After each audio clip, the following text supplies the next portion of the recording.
जी हाँ, वो स्टूडेंट जो इस साल जो है सीबीएसई या किसी अदर बोर्ड में क्लास 12th के लिए एनरोल हुए हैं और जिनका सब्जेक्ट है बिजनेस स्टडीज, तो हम इस चैनल में अकाउंट्स, इकोनॉमिक्स और बिजनेस स्टडीज के सभी के वीडियोस आपके लिए लेकर आ रहे हैं।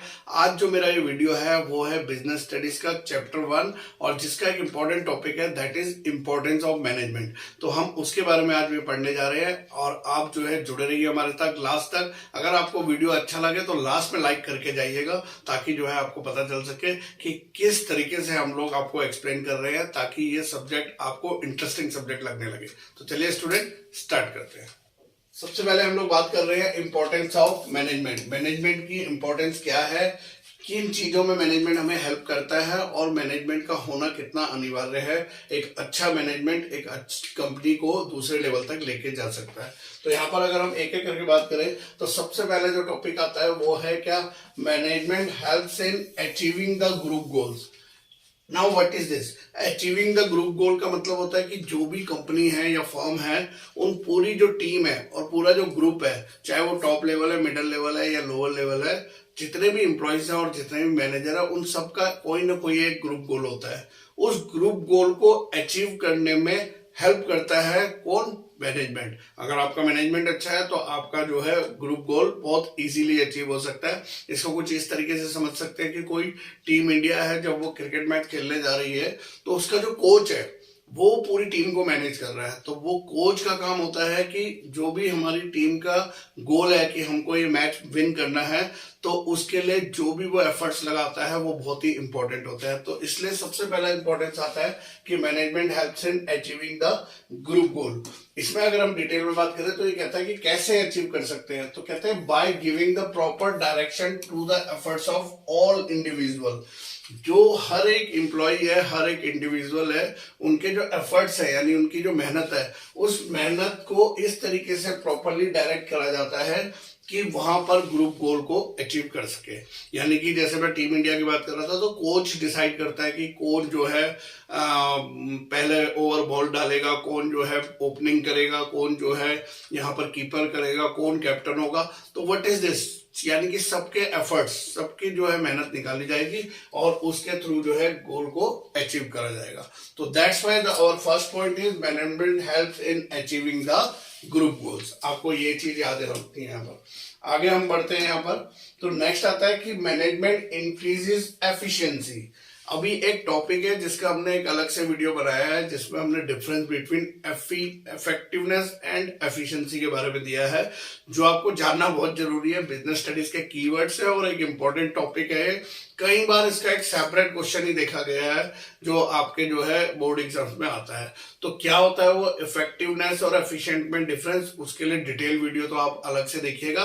फिलहाल यहाँ पे जो बोला जा रहा है वो ये जा रहा है कि इंक्रीजेस द एफिशिएंसी। एफिशिएंसी का मतलब होता है कि कैपेबिलिटी, यानी कि आपकी क्षमता को बढ़ा देता है, काम करने की क्षमता को। जो भी हमारे रिसोर्सेज हैं, हम मैन मटेरियल मशीन्स यूज कर रहे हैं, तो इन सब रिसोर्सेज से हम ज्यादा से ज्यादा आउटपुट निकाल पाए। और जब अच्छा मैनेजमेंट होता है तो वो इसकी एफिशिएंसी को इंक्रीज कर देता है। तो that's why our second point is management increases the efficiency. किस तरीके से करता है यहाँ पे, by making the optimum utilization of resources. कल मैंने आपको बताया था कि बिजनेस स्टडीज में कीवर्ड का यूज करना है आपने, और जैसे यहाँ पे बिजनेस स्टडीज में ऑप्टिमम वर्ड दिया है तो ऑप्टिमम का मतलब होता है बेस्ट, यूटिलाइजेशन का मतलब होता है यूज, और रिसोर्सेज का मतलब होता है जो साधन है हमारे बिजनेस के। अब बिजनेस के रिसोर्सेज क्या होते हैं, मैन, मनी, फिर उसके बाद मटेरियल।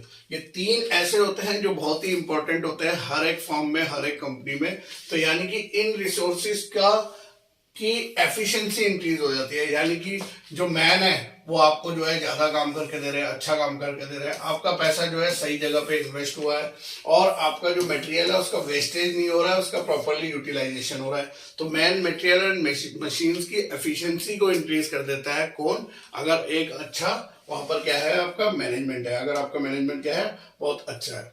तो उसके बाद हम लोग नेक्स्ट टॉपिक में चलते हैं। तो नेक्स्ट टॉपिक आपका रहेगा क्या, Management creates a dynamic organization. Now what is this dynamic organization? Last video में मैंने आपको बताया था कि डायनामिक का मतलब होता है कि when we change according to situation. हमने प्लान कुछ और किया था, लेकिन अभी सिचुएशन को समझते हुए हम लोगों ने क्या करा, अपने प्लान को चेंज कर दिया, अपनी स्ट्रेटेजी को चेंज कर दिया। तो हमें कंडीशंस के अकॉर्डिंग, और हमें ऑर्गेनाइजेशन भी कैसा बनाना है, डायनामिक बनाना है, कि जो भी न्यू चीज आए उन चीज को हमें अडेप्ट करना है। अगर कोई नई टेक्नोलॉजी आ रही है तो उनको हमें अपने बिजनेस में लेकर आना है। कोई नया मेथड आ रहा है काम करने का तो उसको अपने बिजनेस में लेकर आना है। कोई नई ट्रेनिंग आई है जो एम्प्लॉयज को देना जरूरी है, तो उनको जो है अडेप्ट करना जरूरी है। और जब हम रैपिडली चेंज होती हुई चीजों को एक्सेप्ट करते हैं, एडप्ट करते हैं, तो वो हमारा क्या कहलाता है यहाँ पर, डायनेमिक ऑर्गेनाइजेशन। अब डायनेमिक ऑर्गेनाइजेशन में क्या बोला है, by helping the employees to adapt the change to compete the market. जो हमारे एम्प्लॉयज हैं, जो कर्मचारी हैं, जो काम कर रहे हैं, अगर हम उन्हें नई चीजें सिखाएंगे ना, तो वो जो एडप्ट करेंगे नई चीजें, तो वो कॉम्पीट कर पाएंगे। किसको कॉम्पीट कर पाएंगे, मार्केट में, यानी कि जो दूसरे फर्म है, दूसरी कंपनी से, उनसे कॉम्पीट कर पाएंगे जब हमारे एम्प्लॉयज क्या है, अच्छे तरीके से नई चीजों को एडप्ट कर लेंगे। Achieving personal objectives. अब इस पर्सनल ऑब्जेक्टिव्स में कैसे आता है, जैसे by providing the every individual handsome salary. Handsome salary individual employees को मिलनी चाहिए कि अगर वो 20,000 रुपीज का काम कर रहे हैं और वो डिजर्व करते हैं उन्हें कि 20,000 रुपीज पर मंथ मिलना चाहिए, तो इतनी सैलरी उनकी होनी चाहिए। ऐसी सैलरी को हम लोग क्या बोलते हैं यहाँ पर, हैंडसम सैलरी। साथ साथ में यहाँ पे पीयर रिकॉग्नाइजेशन करना चाहिए। पीयर रिकॉग्नाइजेशन का मतलब क्या होता है कि जैसे कोई एनुअल मीटिंग होता है कंपनी का, फर्म का, या फिर एनुअल गैदरिंग होता है, या फिर कोई फाउंडेशन डे सेलिब्रेट किया जाता है जिसमें सारे एम्प्लॉयज को बुलाया जाता है, इवन उनकी फैमिलीज को भी बुलाया जाता है। और फिर वहां पे शुरू होता है सिलसिला अवार्ड्स देने का, रिवॉर्ड्स देने का, जैसे कि best employee of the year, best salesman of the year, best IT sector manager, best जो है एडवर्टाइजमेंट मैनेजर। इस तरीके के जब अवार्ड्स वहां पे दिए जाते हैं तो एक प्राउड फील होता है वहां पे एम्प्लॉयज को, और वो मोटिवेट होता है, और उससे क्या होता है, उसके पर्सनल ऑब्जेक्टिव फुलफिल होते हैं। उसे अच्छा लगता है कि मैं ऐसी कंपनी में काम कर रहा हूँ जहाँ पे मेरे को इतना रिस्पेक्ट दिया जा रहा है। और साथ साथ में इवन कई कंपनीज में तो प्रॉफिट भी शेयरिंग करा जाता है जो है अपने एम्प्लॉयज के साथ में, यानी कि जो प्रॉफिट होता है उसका कोई नॉमिनल परसेंटेज पूरे एम्प्लॉयज में डिस्ट्रीब्यूट कर दिया जाता है। उसके बाद अगर हम लोग आगे बढ़े हैं तो आगे हम लोग पढ़ते हैं यहाँ पे कि नेक्स्ट जो पॉइंट आता है वो कहता है management helps in development of the society. Now society का डेवलपमेंट, सोसाइटी के डेवलपमेंट को भी करने के लिए हमें मैनेजमेंट की जरूरत पड़ती है, अच्छे मैनेजमेंट की। अब सोसाइटी का डेवलपमेंट कब होता है, जब हम लोग क्या करेंगे, मैनेजमेंट एम्प्लॉयमेंट अपॉर्चुनिटी प्रोवाइड करेगा। किसके लिए, सोसाइटी के लिए। या फिर वहां पर आप बोल सकते हो कि गुड क्वालिटी प्रोडक्ट्स मार्केट में देगा, तो उससे भी एक अच्छा होता है। या फिर कोई ऐसा एजुकेशनल में हेल्प करेगा, यानी कि जो है जिसे बोल सकते हैं कि फ्री जो है स्टडीज कुछ स्टूडेंट्स को या अपने एम्प्लॉयज के बच्चों को या सोसाइटी में किसी भी गरीब लोगों को उस तरीके की फैसिलिटी देना या कोई हेल्थ फैसिलिटीज देना। ये सब एक्टिविटीज जब होती है ना, तो यहाँ पर कहीं ना कहीं पे क्या होता है, मैनेजमेंट हेल्प करता है डेवलपमेंट ऑफ द सोसाइटी में, providing the employment opportunities, good quality products, eco friendly products, methods, school education etcetera. यानी कि इको फ्रेंडली प्रोडक्ट्स को बनाना और या फिर उन मेथड को यूज करना जो हमारे एनवायरनमेंट को पॉल्यूटेड होने से बचाएंगे। तो ये सारा जो काम होते हैं वो आपका क्या होता है, इंपॉर्टेंस ऑफ मैनेजमेंट होता है। फिर यहाँ पर अगर मैं एक बार लास्ट में आपको लेके चलूं कि हमने क्या क्या पढ़ा, तो आपको क्या याद रखना है इंपॉर्टेंस ऑफ मैनेजमेंट में।